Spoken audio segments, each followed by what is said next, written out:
नमस्कार प्रिय साथियों, आप सभी का हायर एजुकेशन वर्ल्ड चैनल पे बहुत-बहुत स्वागत है। मैं आगे बढ़ूँ इससे पहले ये थोड़ा स्पष्ट कर देना चाहता हूँ ताकि लोगों का समय ज़ाया ना हो।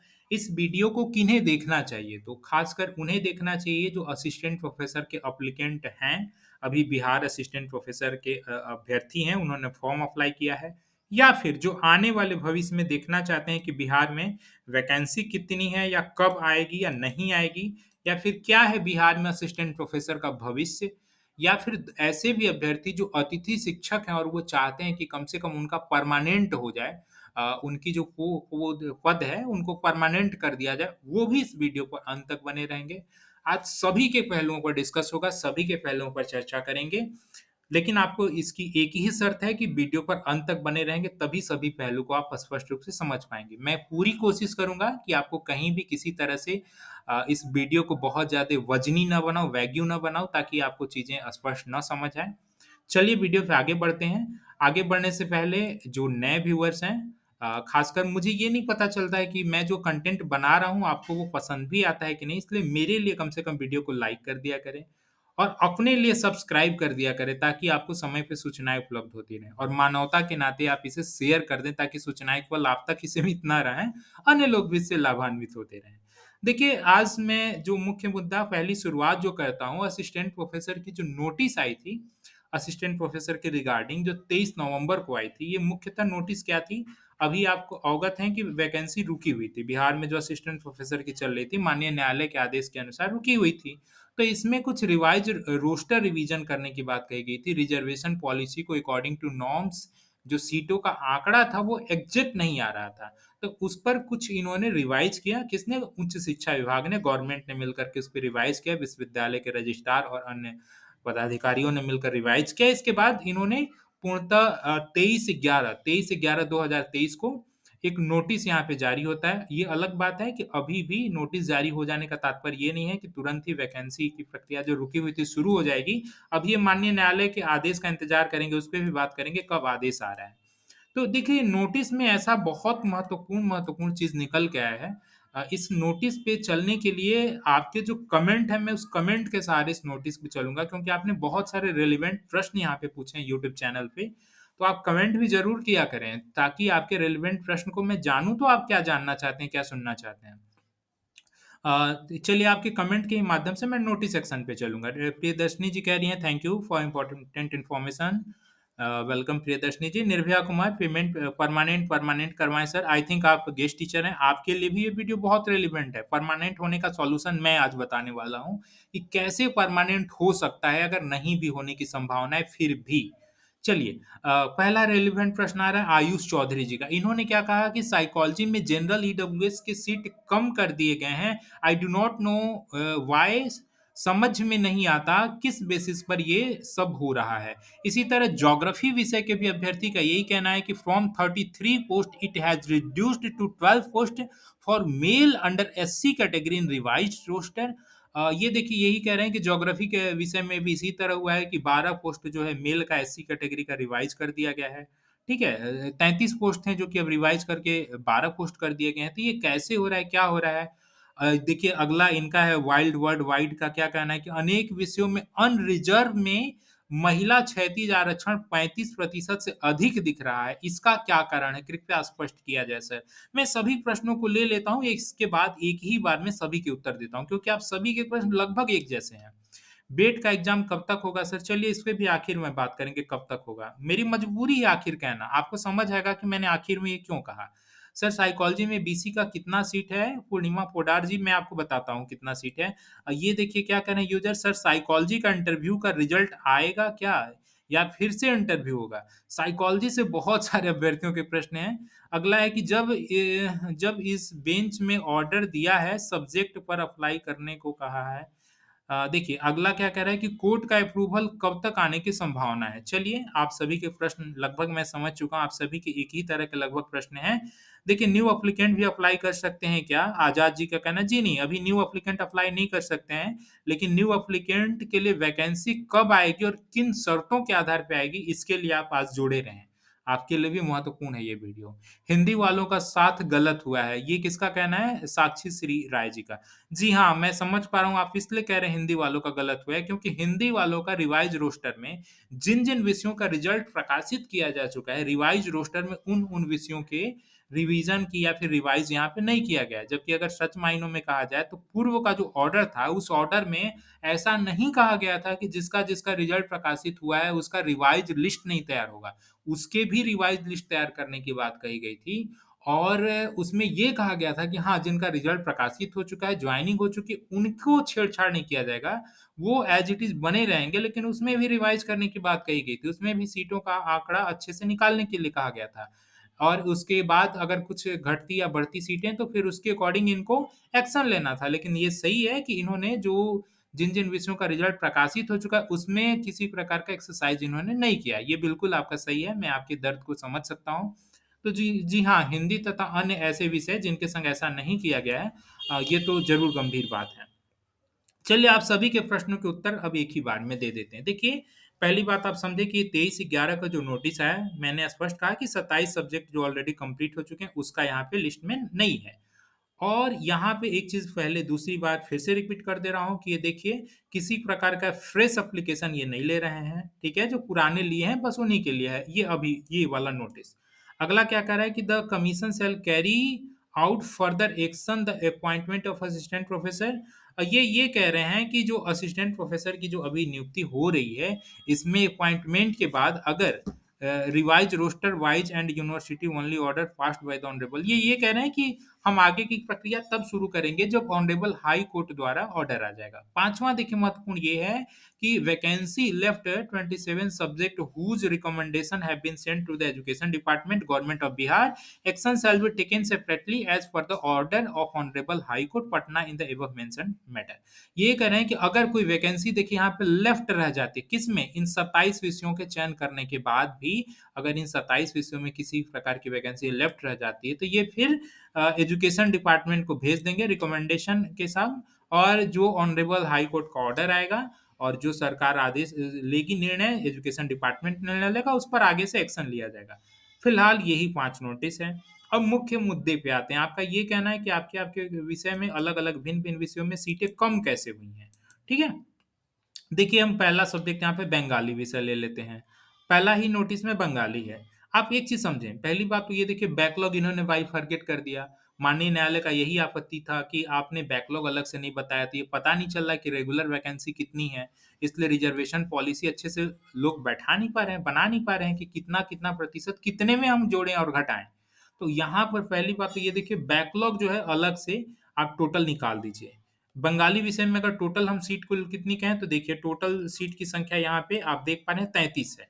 देख रहे हैं कुल स्वीकृत बल यहाँ पे 33 है और 5 जो है देखिए कार्यरत बल। यहाँ पे मतलब 5 अभी वर्किंग है बंगाली विषय में पूरे विश्वविद्यालय में यानी टोटल वैकेंसी कितनी है देखिए 28 है। टोटल रिक्ति कितनी निकल के आ रही है? 28 रिक्ति निकल के आ रही है। बंगाली विषय में टोटल रिक्ति 28 निकल के आई। और वर्किंग स्ट्रेंथ कितना है पूरे बिहार के विश्वविद्यालयों में 33।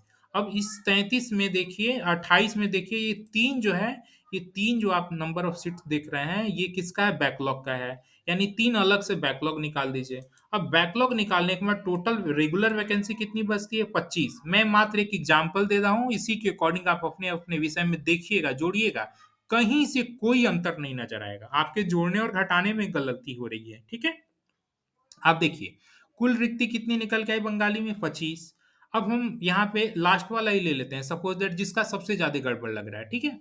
25 रिक्ति निकल के आई।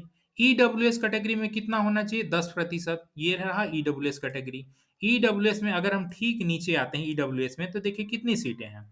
ईडब्ल्यूएस में मात्र 1 सीटें निकल के आई हैं, राइट? अब 25 का 10% कितना होगा? 2.5 होगा। तो आपको ये लग रहा है कि यहाँ पे कम से कम 2 सीटें होनी चाहिए, ये 1 सीटें ही क्यों हैं? बिल्कुल लाज़मी है प्रश्न और इसी आधार पे आप एनालिसिस भी कर रहे हैं। जितने भी लोग हैं जिनको-जिनको लग रहा है कि अनरिज़र्व में या फिर उनके कैटेगरी में सीटें कम हैं, तो क्यों कम हैं? मैंने आपको पहले भी बताया था कि यहाँ पे जो आंकड़ा कैलकुलेशन किया जाता है, जो रिज़र्वेशन पॉलिसी है, वो यूनिवर्सिटी वाइज़ है, ना कि सब्जेक्ट वाइज़ है। सब्जेक्ट को यूनिट बनाकर नहीं किया गया है, यूनिवर्सिटी को यूनिट बना के किया गया है। तो जैसे पटना यूनिवर्सिटी में देखिए कुल स्वीकृत पद 6 हैं और कार्यरत 0 हैं, रिक्ति 6 है। यानी पटना यूनिवर्सिटी में टोटल कितनी सीट है बंगाली की? 6 है। अब 6 में 10% कितना बनेगा ज़रा आप ही सोचें। 6 में 10% कितना होगा? वो 1 सीट निकल के आएगा ही नहीं। 1 सीट निकल के आने के लिए कम से कम 0.5 पॉइंट, ये ध्यान रखिए, कम से कम 0.50 नंबर ऑफ सीट्स होने चाहिए। एक सीट भी आने के लिए कम से कम 0.50 सीट होता है, तब एक सीट निकल के आएगा। अब यहाँ पे देखिए हम टीएमबीयू में, देखिए टीएमबीयू में ही सबसे अधिकतम सीट कितनी है? 10 है। अब टीएमबीयू में देखिए आराम से 10% का 10 सीट है और यहाँ पे रिक्ति कितनी है? 8 है, राइट? अब मतलब 8 का कितना, अगर 8 का 10% देखेंगे तो 8 का 10% कितना होगा? 0.8 होगा, यानी कि 0.5 से देखिए अधिक है। 0.5 से अधिक है, 0.5 से अधिक है, यानी कि एक सीट देखिए टीएमबीयू में ये नजर आ रहा है। यानी जिस भी विषय में अगर 0.5 से अधिक सीट निकल के आएगा, वहां पे एक सीट जरूर मिलेगा, और बाकी विश्वविद्यालय में देखिए मिल ही नहीं रहा है। इसीलिए ओवरऑल 25 में जब आप कैलकुलेशन कर रहे हैं तो जरूर आपको एक ही सीट नजर आ रहा है, जबकि नजर कितना आना चाहिए? 2.5, यानी कम से कम 2 सीट, 3 सीट नजर आना चाहिए 2.5 के अकॉर्डिंग। लेकिन मात्र एक सीट क्यों है? इसलिए है क्योंकि यहाँ पर यूनिवर्सिटी को यूनिट माना गया है, न कि सॉरी, हाँ, यूनिवर्सिटी को यूनिट माना गया, न कि सब्जेक्ट को यूनिट माना गया है। अगर सब्जेक्ट को यूनिट माना जाता तो नो डाउट यहाँ पे नंबर ऑफ सीट्स ईडब्ल्यूएस की 3 रहती। अब रही बात, आप प्रश्न पूछेंगे कि ईडब्ल्यूएस या फिर किसी भी कैटेगरी के अभ्यर्थी में ऐसे तो सीटें कम हो जा रही हैं। लाजमी है, देखिए 1-2 ही सीट का अंतर पड़ेगा, बहुत ज़्यादा अंतर नहीं होगा।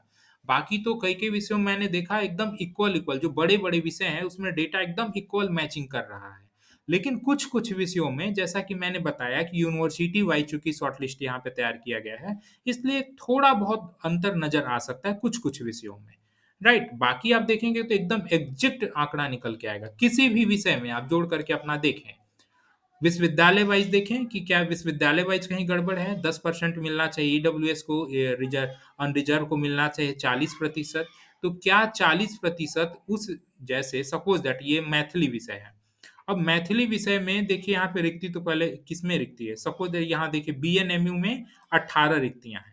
अब बीएनएमयू में 18 रिक्ति हैं, यानी अगर हम इसका 10% निकालें तो कितना होता है? 1.8 होता है। इसका मतलब 100% है कि ईडब्ल्यूएस में देखिए यहाँ पे कितनी सीटें, 2 सीटें होनी चाहिए। ये देखिए बीएनएमयू का मैं लाइन पकड़ के आगे चलता हूँ, देखिए इसमें 2 सीट ज़रूर होगा। इसमें देखिए ये है 2 सीट, आप देख पा रहे हैं ईडब्ल्यूएस की 2 सीट ज़रूर है। चूँकि 18 सीट है, इसका वो 10% 1.8 होगा। लेकिन जहाँ 1.4 होता, मात्र यहाँ पे 1 सीट मिलती। क्यों? क्योंकि 0.5 या 0.5 से अधिक जिस जिस विषय में नंबर ऑफ सीट निकल के आएँगे, वहीं पर 1 नंबर दिया जाएगा, 0.5 से कम में नहीं दिया जाएगा। मैं ये किस आधार पे कह रहा हूँ, उसका लॉजिक क्या है, ये भी मैं आखिर में आपको बताता हूँ। ठीक है? तो अच्छा, अब यहाँ पर देखेंगे, अगर ओवरऑल में देखेंगे तो कुल सीटें कितनी हैं? बैकलॉग को छोड़ दें तो देखिए ये रहा बैकलॉग, बैकलॉग में कुल सीटें हैं 4 और रेगुलर कितनी है? 39। अब यहाँ पे देखिए 10% कितना होता है? 3.9। 10% कितना होता है चालू रिक्ति वर्ष में? 3.9। ईडब्ल्यूएस में कितना मिला हुआ है? देखिए ईडब्ल्यूएस में यहाँ पे मिला हुआ है 4, देखिए यहाँ पे एग्ज़ैक्ट फिगर मैचिंग कर रहा है। 3.9 यहाँ पे एग्ज़ैक्ट फिगर 4 हो गया। तो वही मैं कह रहा हूँ कि ज़रूरी नहीं है कि हर विषय में ऐसा नज़र आए। किसी-किसी विषय में कम हो सकता है, किसी-किसी विषय में अधिक तो ख़ैर नहीं होगा, किसी-किसी विषय में 1-2 सीटें कम हो सकती हैं, आपको एग्ज़ैक्ट जो राउंड फिगर है उससे। तो आई होप आप समझ गए होंगे कि आपको जो लग रहा है कि आपके में कम किया गया है या अधिक किया गया है, वो वास्तव में पहली बात तो जो कम हुआ है वो इसलिए हुआ है चूँकि अच्छे से बैकलॉग को कैलकुलेट नहीं किया गया था, रिज़र्वेशन पॉलिसी अच्छे से लागू नहीं की गई थी, इस वजह से कम हुआ है। राइट? तो मुझे लगता है मैंने आपके इस प्रश्न का जवाब दे दिया है, चाहे साइकोलॉजी के अभ्यर्थी हों या ज्योग्राफी के अभ्यर्थी हों। हाँ, अब एक और बहुत महत्वपूर्ण प्रश्न आता है, मैंने देखा था कमेंट सेक्शन में आपने बहुत सारे प्रश्नों में एक प्रश्न ज़रूर निकल के आ रहा था कि sir what about freedom fighter, और पीएच कैटेगरी के भी लोगों का यहाँ पे था कि मैं आगे देखूँगा तो इसमें पीएच कैटेगरी के भी अभ्यर्थियों ने एक प्रश्न पूछा था कि जो अभी रिवाइज़ रोस्टर लाया गया है, उसमें पीएच कैटेगरी का कहीं ज़िक्र नहीं है और फ्रीडम फाइटर का ज़िक्र नहीं है। पीएच और फ्रीडम फाइटर की सीटें क्या हो गई? आप धैर्य बनाए रखें, जो नए अभ्यर्थी हैं, जो सोच रहे हैं कि आखिर में मैं क्या ऐसा कुछ कहने वाला हूँ, रियल में आपके लिए बहुत इम्पोर्टेंट है, अंत तक बने रहें। देखिए, पहली बात तो आप ये समझे कि यहाँ पे हर कैटेगरी है, लेकिन फ्रीडम फाइटर और पीएच कैटेगरी क्यों नहीं है? देखिए, थोड़ा-सा फ्रीडम फाइटर और पीएच कैटेगरी का जो रिज़र्वेशन है, रिज़र्वेशन पॉलिसी, उसमें थोड़ा बुनियादी अंतर है। बुनियादी अंतर क्या है? पहली बात तो आप समझे कि रिजर्वेशन 2 तरह के होते हैं, एक हॉरिज़ॉन्टल होते हैं और एक वर्टिकल होते हैं। वर्टिकल का मतलब डायरेक्ट जो टोटल वैकेंसी है उसका जितना प्रतिशत ले लिया जा रहा है वो वर्टिकल हो गया। जैसे अनरिजर्व्ड कितना प्रतिशत है? 40%। कितना में? 100% में, ये हो गया वर्टिकल। ईडब्ल्यूएस कितना लिया जाता है? 100 में 10%, ये हो गया वर्टिकल। बीसी 12% 100 में, ये होगा वर्टिकल। ईबीसी इसी तरह 18%, ये हो गया वर्टिकल। एससी 16%, ये हो गया वर्टिकल। एसटी मात्र 1%, ये हो गया वर्टिकल। डब्ल्यूबीसी मतलब वुमेन इन बैकवर्ड कास्ट, ये हो गया वर्टिकल। लेकिन हॉरिजॉन्टल देखिए 35% ये जो है ना, ये 40 का 35 है। ये 10% का 35 है। ये बीसी का जो 12% 100 में है, उस 12 में 35% है। ये हो गया हॉरिजॉन्टल। इसी तरह पीएच कैटेगरी में भी 4% हॉरिजॉन्टल रिजर्वेशन है। तो आपको लगेगा कि पीएच कैटेगरी में जब 4% हॉरिजॉन्टल रिजर्वेशन है, तो फिर यहाँ पर पीएच कैटेगरी का ज़िक्र क्यों नहीं है? देखिए, पीएच कैटेगरी में थोड़ा-सा उसमें चेंजेज़ ये आ जाता है कि पीएच कैटेगरी में ये लोग कुछ शर्तों के आधार पर ये लोग पीएच कैटेगरी का रिजर्वेशन देते हैं। अगर अगर मान लीजिए कोई ऐसा अभ्यर्थी है जो कि जनरल कैटेगरी में उसका चयन हो जाता है। देखिए, ये वैकेंसी टोटल रोस्टर के आधार पर होता है। रोस्टर कैसे बनता है? जैसे मैं आपको ये दिख रहा हूँ रोस्टर, ठीक है? ये 100 बिंदुओं का रोस्टर है। 100 100 बिंदुओं का रोस्टर से तात्पर्य, मान लीजिए टोटल नंबर ऑफ वैकेंसी 100 है, तो जो पहला सीट किसको जाएगा? अनरिजर्व को जाएगा, ठीक है? दूसरा सीट किसको जाएगा? दूसरा 1 मिनट रुक जाइए, यहाँ पे कलर्ड हो गया है। यस, दूसरा सीट किसको जाएगा? अत्यंत पिछड़ा वर्ग को जाएगा, ठीक है? तीसरा सीट किसको जाएगा? अनुसूचित जाति को जाएगा। चौथा सीट किसको जाएगा? अनारक्षित को जाएगा। पाँचवाँ पिछड़ा वर्ग को जाएगा। फिर छठवां किसको जाएगा? अत्यंत पिछड़ा वर्ग को। सातवां किसको जाएगा? आर्थिक रूप से कमजोर वर्ग को। इसके बाद पुनः शुरू होगा अनारक्षित को। मतलब इसी तरह ये रिपीटेशन होते रहेगा। अगर टोटल 100 सीट किसी विश्वविद्यालय में मान लीजिए खाली रहती हैं, किसी विषय में, पहली बात उतनी ज़्यादा सीट खाली नहीं रहती हैं, लेकिन मान लीजिए 50 सीट ही खाली रहती हैं, ठीक है? तो इसी तरह देखिए रोस्टर वाइज़ ये वैकेंसी निर्धारित की जाती है। अब इसमें हम आते हैं कि जो पिछड़ी जाति है, जो सॉरी दिव्यांग है, उसमें क्यों नहीं कैलकुलेशन किया गया है। देखिए, यहाँ पे देखिए क्या कह रहा है कि बशर्ते कि रोस्टर बिंदु 1 से 16 के बीच में दिव्यांग जन को पूर्व में कोई पद प्राप्त न हुआ हो। अगर मान लीजिए 1 से 16 तक, रोस्टर पॉइंट 1 से 16 तक में अगर किसी दिव्यांग को सीटें मिल जाती हैं, सपोज दैट 1 से 16 मतलब यहाँ पे देख पा रहे हैं 1 से 16 में अगर किसी भी दिव्यांग व्यक्ति को यहाँ पे नौकरी मिल जाती है, तो उनको फिर पीएच कैटेगरी में ना उनका फिर आकलन पीएच कैटेगरी में कर लिया जाएगा, ठीक है? वो अनारक्षित वर्ग में अगर चयन होते हैं, लेकिन पीएच कैटेगरी में मान लिया जाएगा। अत्यंत पिछड़ा वर्ग जो कि दूसरा रोस्टर है, रोस्टर पॉइंट 2 है, उनको पीएच कैटेगरी में मान लिया जाएगा। तीसरा क्या है? अनुसूचित जाति, उनको भी पीएच कैटेगरी में मान लिया जाएगा, राइट? तो पीएच कैटेगरी में पहली बात तो 1 से 16 तक में अगर आ जाते हैं, तो आपको रिजर्वेशन जो है पीएच कैटेगरी का है। अगर मान लीजिए 1 से 16 में 4 पीएच कैटेगरी के अभ्यर्थी आ गए, तो वो चारों का जिस कैटेगरी में है, उसी कैटेगरी में उनको जॉब मिलेगी, लेकिन वो पीएच कैटेगरी का एक तरह से एक-एक सीट समझिए वो खा गए, ठीक है? अच्छा, पीएच कैटेगरी का फिर लागू कब से होगा? रोस्टर पॉइंट 26 से, आप देख पा रहे हैं यहाँ पे रोस्टर पॉइंट 17 से 26 तक में एक किसको मिलेगा? अंधे या सॉरी ब्लाइंड या फिर जो दृष्टि दिव्यांग है, मात्र 1 सीट मिलेगी। कितना? रोस्टर पॉइंट 17 से 26 तक में। ठीक है? इसी तरह आगे भी रोस्टर पॉइंट मिलते जाएगा। तो जो पीएच कैटेगरी का है ना, बड़ा फ्लेक्सिबल है, बड़ा लचीलापन है। इसी तरह फ्रीडम फाइटर का भी है, वो भी लचीलापन है। अगर मान लीजिए आपका चयन बीसी कैटेगरी या जनरल में हो जाता है और आप पीएच कैटेगरी के हैं या फ्रीडम फाइटर के हैं, तो आपका चयन बीसी कैटेगरी में ही माना जाएगा और पीएच कैटेगरी में ही माना जाएगा। एक तो आपने एक पीएच की सीट खा गई और बीसी कैटेगरी में आपका चयन हो गया। तो वो बहुत सॉफ्ट है, इस पर हम कभी डिटेल में कभी आपसे विस्तृत चर्चा करेंगे, ठीक है? तो इस वजह से यहाँ पे पीएच कैटेगरी और फ्रीडम फाइटर की सीटें यहाँ पे नज़र नहीं आ रही हैं। थोड़ा वो बहुत लचीला नहीं है, बड़ा कॉम्प्लेक्स मैटर है ये चीज़ पीएच वाला और जो फ्रीडम फाइटर का है। तो इस पर हम कभी अलग से समय विशेष लेकर के बात करेंगे। आगे हम देखिए बढ़ते हैं कि यहाँ पर जो मैं कह रहा था कि ऐसा क्या है जो नए अभ्यर्थियों या फिर अतिथि शिक्षकों को ये देखना चाहिए, क्यों ये बहुत महत्वपूर्ण हो जाता है? देखिए, बड़ी महत्वपूर्ण बात ये है कि पहली बात देखिए टोटल वैकेंसी देखिए मैं ऐसा क्यों कह रहा था कि जो न्यू एप्लीकेंट होने वाले हैं, उनके लिए भी ये वीडियो खास है। आप देखें, इसको मैं आपकी सुविधा के लिए इसको थोड़ा वर्टिकल कर लेता हूँ। यस। देखिए कुल स्वीकृत पद बिहार में कितनी 8,603 है। ये टोटल स्वीकृत पद हैं। बिहार में असिस्टेंट प्रोफेसर के कुल स्वीकृत पद हैं जितने भी परंपरागत विश्वविद्यालय हैं। कार्यरत बल 4,495। ठीक है, रिक्ति कितनी है 4,108। एक चीज समझे ये रिक्ति मात्र 4,108 इसलिए दिखा रहा है क्योंकि टोटल वैकेंसी कितनी निकली थी 4,638 निकली थी। आप भी अवगत हैं, ये देख पा रहे हैं। Total of number of vacancy कितनी निकली थी 4,638। लेकिन कई विषयों के रिजल्ट जारी हो चुके हैं और उनकी ज्वाइनिंग हो चुकी है, इसलिए उनको हटा दिया जा रहा है। उनको हटाने के बाद यहाँ पे देखिए रिक्ति कितनी बच रही है 4,108। अभी जो वैकेंसी निकली है वो 4,108 के लिए है। उसमें कुल बैकलॉग कितने हैं 755। यानी 4,108 वैकेंसी निकले जिसमें 755 बैकलॉग है, यानी कुल रिक्ति कितनी हो जाती है 3,353। अब एक चीज़ ज़रा समझें, ये टोटल अगर वैकेंसी फुलफ़िल हो जाती है, तब तो यूनिवर्सिटी या जो भी सरकार कहेगी कि हमारे पास जितने सैंक्शन पद थे, स्वीकृत पद थे, वो हमने टोटल फुलफ़िल कर दिया। अब हम वैकेंसी कहाँ से निकालें? वैकेंसी तो मेरे पास है ही नहीं। सीधी बात कहेंगे कि वैकेंसी तो है ही नहीं क्योंकि मेरे पास टोटल सैंक्शन पद ही 8,603 है। उससे ज़्यादा पर हम वैकेंसी निकाल नहीं सकते जब तक कि अलग से सैंक्शन पद की संख्या ना बढ़ाई जाए। ठीक है? जो नियोजित पद हैं मुख्यतः जितने भी पद स्वीकृत किए गए हैं परमानेंट पद असिस्टेंट प्रोफ़ेसर के, उसकी संख्या जब तक नहीं बढ़ाई जाती है, तब तक ये असिस्टेंट प्रोफ़ेसर की वैकेंसी लाएँगे ही नहीं।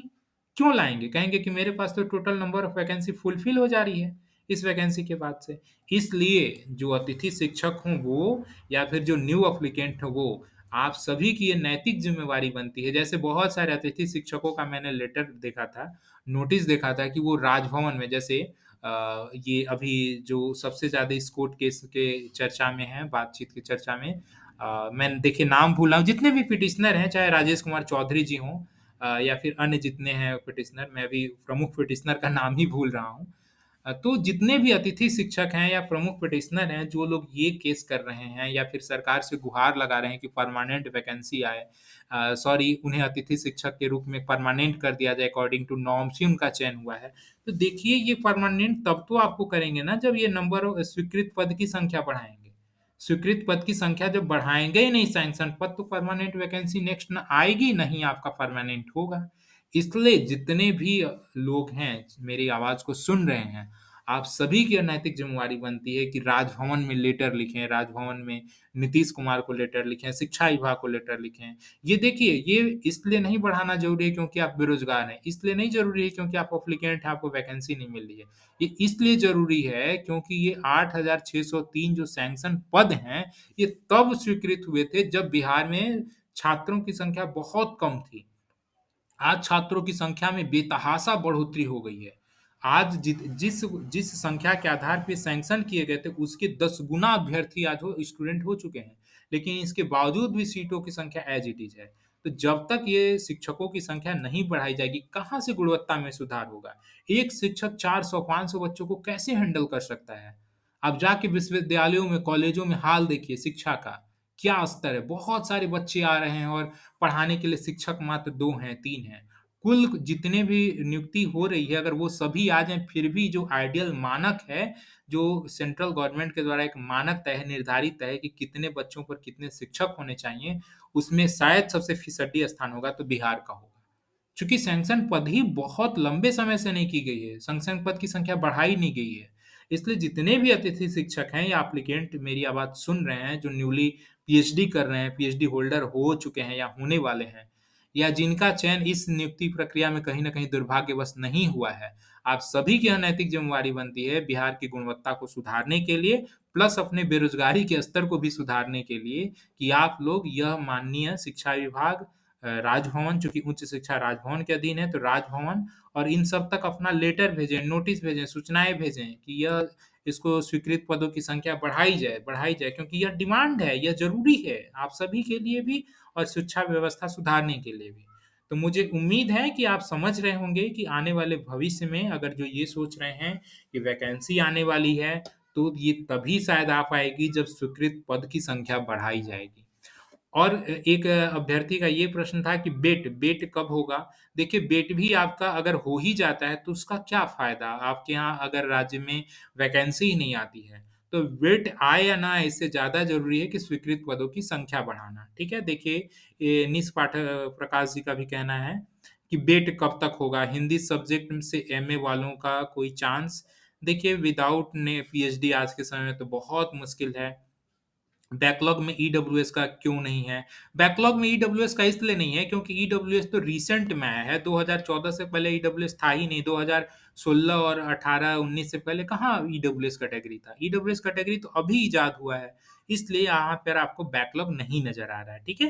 बैकलॉग उन्हीं-उन्हीं विषयों में है जिस-जिस कैटेगरी का पहले रिक्ति रह गई थी, ठीक है? आगे देखिए ये क्या कह रहे हैं कि राज सर नमस्कार, बहुत-बहुत नमस्कार। सत्येंद्र कुमार जी का। इस रिवाइज़ रोस्टर का 2 पॉइंट हमने देखा, ठीक है? क्या-क्या आपको लग रहा है? इस रोस्टर में कुछ कैटेगरी के कुछ विश्वविद्यालय में नए पद क्रिएट किए हैं, जबकि पहले वाले में नहीं था, जिसके चलते उस विश्वविद्यालय का प्रेफ़रेंस नहीं दिया। एप्लीकेंट के द्वारा इसको कैसे सुलझाएगी बीएसयूएससी? अच्छा, ये आपने महत्वपूर्ण प्रश्न क्या कहा कि इस रोस्टर में कुछ कैटेगरी में, कुछ विश्वविद्यालय में नए पद क्रिएट किए हैं, जबकि पहले वाले में नहीं था, जिसके चलते उस विश्वविद्यालय का प्रेफ़रेंस नहीं दिया। एप्लीकेंट के द्वारा इसको कैसे सुलझाएगी बीएसवीसी? बहुत आपका महत्वपूर्ण प्रश्न है। अगला क्या है कि डिसेबिलिटी वाले कैंडिडेट के लिए इस रिवाइज़ रोस्टर में कितना सीट दिव्यांग को कितना सीट नहीं दिया गया, दिखाया नहीं गया है। ज़रा इन दोनों पॉइंट को क्लियर किया जाए। जी हाँ, आपके प्रश्न बहुत ही रेलेवेंट हैं। पहली बात तो मैंने जैसा कि ऑलरेडी बता दिया कि दिव्यांग कैटेगरी का ऐसा कंडीशन है कि इसकी सीट फिक्स नहीं है कि 4% जो क्षैतिज आरक्षण है वो पहली बात तो अगर मान लीजिए आपका चयन जनरल कैटेगरी में हो जाता है, ईबीसी कैटेगरी में हो जाता है या बीसी कैटेगरी में हो जाता है, तो वो मान लिया जाएगा कि हाँ, वो पीएच कैटेगरी का अभ्यर्थी ही वहाँ सेलेक्ट हुआ है, इसलिए पीएच कैटेगरी का जो क्षैतिज आरक्षण है, वो पहली बात तो वहीं खत्म हो जाएगा। तो जो नंबर ऑफ सीट्स अलग से नहीं निर्धारित है, क्षैतिज आरक्षण है और 4% इतनी कम मात्रा की संख्या है, जैसे 35% जो फीमेल का आपको नंबर ऑफ वैकेंसी नज़र आ जाता है, क्यों? क्योंकि 35% एक राउंड फिगर बहुत बड़ा फिगर हो जाता है। लेकिन 4% इतना स्मॉलेस्ट फिगर है कि किसी विश्वविद्यालय में 4% के आधार पर सपोज़ दैट यहीं टीएमबीयू में, ये देखिए 12 सीट है, ठीक है? कुल स्वीकृत, रिक्ति कितनी है? यहाँ पे 12 अब 12 का 4% कितना होगा? आप अपने से सोचें, 0.5 से भी कम होगा। ऐसे में यहाँ पे पीएच की सीट ही नहीं नज़र आएगी। इसी तरह पीपीयू में देखें 25 यहाँ पे भी 4% तो इसीलिए ब पहली बात तो पीएच की बहुत रेयरर ऑफ द रेयर कहीं-कहीं सीट नज़र आ जाए तो बहुत बड़ी बात है। ठीक है। चूँकि ये विश्वविद्यालय वाइज़ टोटल बैकलॉग तैयार किया गया है, वैकेंसी तैयार की गई है, ना कि सब्जेक्ट को यूनिट मान करके। इसीलिए यहाँ पर आपको पीएच का नहीं नज़र आ रहा है। शायद ही किसी-किसी विषय में, किसी-किसी विश्वविद्यालय में पीएच नज़र आ जाए तो नज़र आ जाए। क्यों? क्योंकि यहाँ पे सब्जेक्ट को यूनिट नहीं माना गया है, यहाँ पे विश्वविद्यालय को यूनिट माना गया है। तो मुझे आप समझ पा रहे होंगे इसीलिए यहाँ पर आपके विषय में, आपकी कैटेगरी का यहाँ पे नज़र नहीं आ रहा है। इसलिए यह संभव है कि शायद ही कहीं-कहीं पीएच और फ्रीडम फाइटर को नंबर सीट नज़र आ जाए या मिल जाए। चूँकि बहुत लार्ज संख्या होगी तब जाकर के पीएच को ये सीट मिलेगी या फिर फ्रीडम फाइटर को मिलेगी। तो आई होप आप समझ गए होंगे और एक प्रश्न आपका था कि किसी-किसी विश्वविद्यालय में सीटों की संख्या बढ़ाई गई है। एक्चुअल में जो सीटों की संख्या आपको लग रहा है बढ़ाई गई है, उ उस विश्वविद्यालय में शायद किसी-किसी विश्वविद्यालय में कम आँक लिया गया होगा और किसी विश्वविद्यालय में अधिक आँक लिया गया होगा, तो वो मैनेज किया गया होगा एक-दूसरे से। इसीलिए ओवरऑल संख्या देखेंगे तो नहीं बढ़ा है। लेकिन विश्वविद्यालय वाइज़ हो सकता है संख्या में कुछ घटोतरी या बढ़ोतरी हो गई होगी। तो ख़ैर उसमें जो एप्लीकेंट ने फॉर्म भर दिया उसमें तो प्रेफ़रेंस में कोई चेंजेज़ नहीं होने वाला है। इसका भुगतान एप्लीकेंट को ही करना होगा। फाइनली आप इतनी देर तक इतने सब्र से हायर एजुकेशन वर्ल्ड चैनल पे बने रहें और मुझे लगता है कि जितने भी महत्वपूर्ण प्रश्न बन सकते थे या उत्तर दे सकता था, मैंने सभी प्रश्नों के उत्तर देने का प्रयास किया है। आगे भी आपके अगर कोई महत्वपूर्ण प्रश्न रहेंगे तो मैं ज़रूर उस पर आपके उत्तर दूँगा। आप चैनल पे बने रहें इसके लिए आपका बहुत-बहुत धन्यवाद। Thank you so much.